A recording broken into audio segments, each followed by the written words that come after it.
Hello ladies and gentlemen, my name is RemovableSanity and today I'm reviewing Curious Expedition on the Xbox One, developed by Motion Bench and published by Thunderfall Publishing. So what is Curious Expedition? Curious Expedition is a procedural generated roguelike strategy exploration game set in the early Edwardian period. Together with famous personalities, you will venture on unprecedented expeditions to regions never explored before for fame, science and treasures. This has been on the PC since 2016 and has now finally made its way to console. The premise of the game is that you are a member of London's Explorers Club and the leader has decided they are building a statue to celebrate the most famous explorer. And if you want that statue to be you, you need to beat 4 other contestants as they explore the globe and bring back amazing treasures.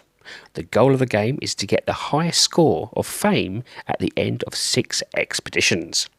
And this leads me on to the gameplay.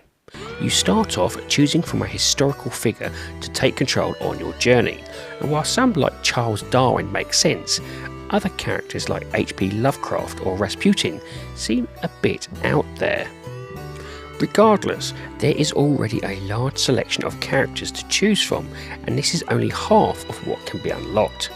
Each character has special traits and set collection of items/companions that will help you on your adventures.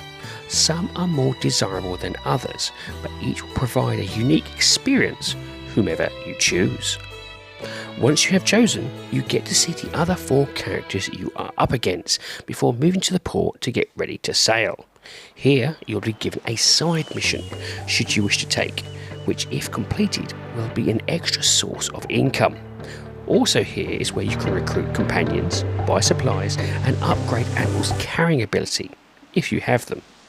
Once set up, you then get to choose from 2 random locations before setting sail, and the game then procedurally generates the expedition. From here, it's time to do some exploring. To complete an expedition, you have to find the zone's golden pyramid. Or you can just give up and sail/hot air balloon home with the amazing artifacts you have already collected, which in turn will be then used to work out your fame score. Exploration is key, as in doing so you will find villages to rest and recruit more companions, shrine/tombs to loot those lovely artifacts, and hopefully the mysterious golden pyramid. Now this may sound simple, but you'll have to manage your companions whilst avoiding/repelling enemy attacks, and even worse, keep your sanity in check. You see, sanity is a big thing in this game. Moving across the hexagonal tiled map reduces your sanity meter, and if it gets to 0, you and your companions will start to display some serious negative traits like madness, loss of items, or even trying to eat each other. And that's not even counting the general problems of wounds and accidents you can pick up as you're moving in general. You soon learn to chart your movements wisely using the game's inbuilt calculation tool, which helps you plot the least amount of sanity-inducing path. But be aware of your path's environments too, as thick jungle, deep snow and desert will mean a slower pace, which in turn means a faster sanity drain. Thankfully, this can all be managed by regularly sleeping in settlements/camps to regain your sanity back. Or, if you are desperate, eat and drink a variety of items, such as chocolate and whiskey, to keep the insanity at bay. Items can be picked up from enemies, or found at abandoned sites, or even bartered with at villages. Another important aspect is your carrying capacity, which is based on the number of companions you have. A loss of companion not only means a loss of extra slots to carry items, it also means a loss of attacks when your enemies do turn up. Enemies in general are best avoided if you have limited companions or weak attack, as often the enemy's health bar dwarf yours 2 to 1. If a battle does commence, you can flee, but if you do choose to fight, battles are turn-based and done by dice rolls. This is where a selection of dice based on your companion's skill come into play, and these can be carefully combined to produce some amazing attacks. each companion has skills which show what they are good in, i.e. attack, defense or precision skill, and also a corresponding number of attack dice. As you progress, you can promote the companions to higher levels, which in turn increase the number of attack dice and their general health bar.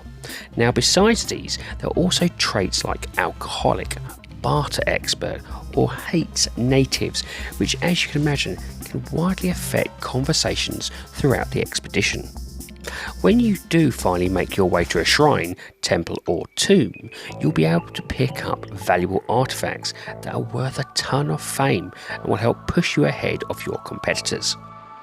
However, this will have a negative effect with your standing to the local natives, but worse is once you pick them up, you will get a curse. Map-like events will happen, like lava rising up around you, the land turning into an icy wasteland, great chasms may open up, or natives may be cursed into horrific abominations. Regardless, there's always a reaction to you claiming artifacts to boost your fame, and in not doing so, you may just end up coming last, regardless of finding the Golden Pyramid. To be honest, this is only a tip of what you can do in Curious Expedition, as there is so much more, like maps with hidden treasures or scrolls that teleport you. It is clear that this was made for keyboard and mouse. However, the game's control system is super smooth with a controller. This game has a huge amount of replayability and a fantastic engaging strategy gameplay. I found this hard to put down, and I'm by no means a roguelike fan. So what about the graphics? The game's art style is very retro pixel art and reminds me of an early The Secret of Monkey Island. Its simple yet effective looks kept me engaged, and when it came to conversation between companions, helped me see them more than just staff. Battles was clearly defined yet scary. Locations are pixelated and still convey beautiful artwork-like quality. The game never suffered from frame rate issues, however I did get the odd pause as if something was loading, but this was very rare. And now to the sound. The music here is perfect and has a lovely retro feel that ramps up and gives you a boost whenever there is a battle. Noise mostly comprises of background environment sounds, which is dependent of the location you're in.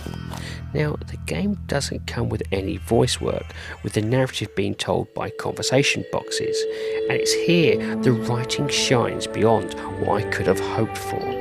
The writers have easily taken inspiration out of any Ian Livingstone type of storytelling, with simple descriptions giving you an over-the-shoulder like view of the characters' emotions. And this leads me on to the rating of the game. Now, I rate games in order of avoid, on sale, great purchase, and must own.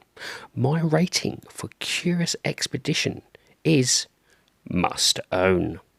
This is because the game is great fun, and it's the first game that actually made me want to spend time playing roguelikes. It's not often a game comes along and helps you understand a genre, but this game does that. The game is currently priced on Xbox at $11.99 or approximately $15, and depending on your skill and patience and level difficulty would give you about 6 to 10 hours worth of gameplay to potentially clear the story. However, it will easily give you treble of that with the collectibles and the new characters to try out. The game's loop never gets boring thanks to procedural generation, but also because of the fantastic gameplay and superb writing. If you ever want to see why people like roguelikes games, this is one for you to check out. Well, ladies and gentlemen, that's it. I do hope you like this review, and if you do, please like, share and subscribe if you so wish. And if you would like to put some notes or even just a comment in the comment section, I do like reading them. Anyway, have a great time gaming, and I'll see you all again soon.